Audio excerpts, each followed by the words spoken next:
60 साल की सर्विस में संविधान में भी है कि 60 साल की सर्विस के लिए कॉन्ट्रैक्ट नहीं बना। तो किसी भी विभाग में अगर एमसीडी में है तो आपसे निवेदन है कि कॉन्ट्रैक्ट को बंद किया जाए। कॉन्ट्रैक्ट का सीधे सीधा मतलब है सर कि कॉन्ट्रैक्टर को अगर आप चेक देते हो तो सिर्फ कॉन्ट्रैक्टर को देते हो, चाहे वो 100 कर्मचारियों का हो चाहे 200 का हो। सर आप उसको चेक करवाइए कि 50% से ज्यादा उसकी जेब में जाता है सर पैसा। बहुत बड़ा शोषण है सर।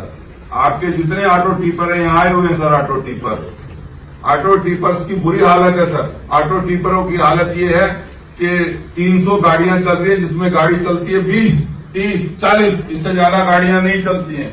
जहां जहां कॉन्ट्रैक्ट है सर हम उसका विरोध करेंगे, हर हाल में करेंगे, क्योंकि संविधान में लिखा है कि 60 साल की सर्विस में कॉन्ट्रैक्ट लागू नहीं होना चाहिए।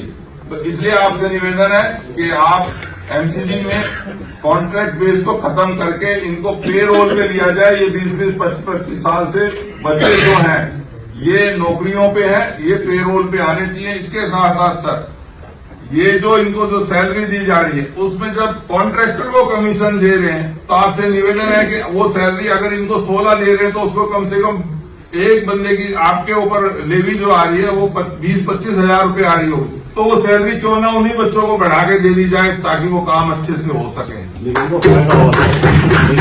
फायदा होगा सर। कॉन्ट्रैक्ट सर आज दिवाली आने वाली हो रही है, यहाँ कॉन्ट्रैक्ट के बच्चे आए हुए, अभी तक उनकी सैलरी नहीं हुई है, जबकि आप लोगों के साथ एग्रीमेंट होता है कि 7 तारीख तक उनको सैलरी देनी होगी, चाहे वो अपनी जेब से दे या आप लोग उनको दें।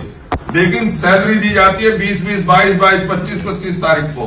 तो आपसे निवेदन है सर कॉन्ट्रैक्ट बेस खत्म करके इन बच्चों को आप अपने पेरोल पे ले, चाहे आप उनको 25,000 अगर मिल रहे हो कॉन्ट्रैक्ट के साथ तो आप चाहे इनको और 2-3 हजार बढ़ा दे, 2-3 हजार एमसीडी का रेवेन्यू, जैसे यादव साहब ने कहा कि रेवेन्यू कम है तो इसमें आपका रेवेन्यू भी बढ़ जाएगा, सैलरी बचेगी।